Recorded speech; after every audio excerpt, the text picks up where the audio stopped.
Operation Sindoor ചർച്ച ലോക്സഭയിൽ തീപിടിക്കുമ്പോഴും ശ്രദ്ധേയമായ ഒരു മൗനം അവിടെയുണ്ടല്ലോ. വിഷയത്തിൽ നമ്മുടെ ഡോക്ടർ ശശി തരൂർ MP ചർച്ചയ്ക്കില്ല എന്ന് പറഞ്ഞു. കോൺഗ്രസ് നേതൃത്വത്തിന്റെ ആവശ്യം നിരസിച്ചു. പാർട്ടി നിലപാട് ഉയർത്തി സംസാരിക്കാൻ താൽപര്യമില്ലെന്നാണ് തരൂർ നേതൃത്വത്തെ അറിയിച്ചത്. ചർച്ചയ്ക്കില്ലേ എന്ന് മാധ്യമങ്ങൾ ചോദിച്ചപ്പോൾ മൗനവ്രതത്തിലാണെന്നാണ് തരൂരിന്റെ മറുപടി.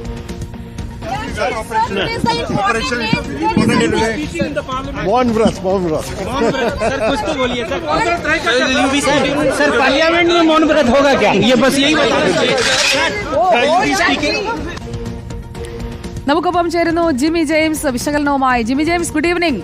അർത്ഥഗർഭമായ മൗനം എന്നൊക്കെയല്ലേ പറയേണ്ടത്, പക്ഷേ ഇത് കരുതിക്കൂട്ടിയുള്ള ഒരു മൗനമാണ്. മാത്രമല്ല, നിങ്ങൾ ഉദ്ദേശിക്കുന്ന കാര്യം പറയാൻ എനിക്ക് സൗകര്യമില്ല എന്നുകൂടി ആ മൗനത്തിന് അർത്ഥമില്ലേ?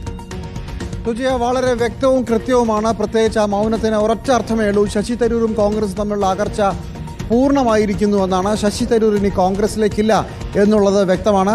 കോൺഗ്രസ് ആവശ്യപ്പെടുന്നു പാർലമെന്റിൽ ഒരു MP യോട് സംസാരിക്കാൻ. എനിക്ക് സൗകര്യമില്ല എന്ന് അയാൾ തിരിച്ചു പറഞ്ഞെന്ന് വെച്ചാൽ അതോടുകൂടി കോൺഗ്രസുമായുള്ള ബന്ധം ശശി തരൂർ അവസാനിപ്പിച്ചിരിക്കുകയാണ്. ഇതിലും വ്യക്തമായി ഇങ്ങനെ ഒരു കാര്യം ഇനി പറയാനില്ല. ഇനി എന്ത് എന്നുള്ളത് കോൺഗ്രസിനും തീരുമാനിക്കാം, ശശി തരൂരും തീരുമാനിക്കാം. ആരാദ്യം അതിൽ മിണ്ടും എന്നുള്ളതാണ് ഇനി അറിയാനുള്ളത്.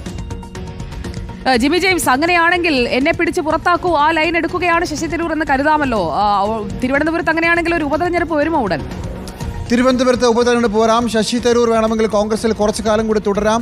കോൺഗ്രസിന് ശശി തരൂരിനെ സഹികെട്ട് പുറത്താക്കാം. സാധ്യതകളുടെ അനന്തമായ ഒരു ലൈൻ കിടപ്പുണ്ട്. ജഗദീപ് ധൻഖർ രാജിവെച്ച പദവി ഒഴിഞ്ഞു കിടക്കുന്നു. അതിലേക്ക് ശശി തരൂരിനെ പരിഗണിച്ചാൽ ശശി തരൂർ തന്നെ രാജി സമർപ്പിക്കാം. ഇങ്ങനെ ഒരുപാട് സാധ്യതകളുണ്ട്.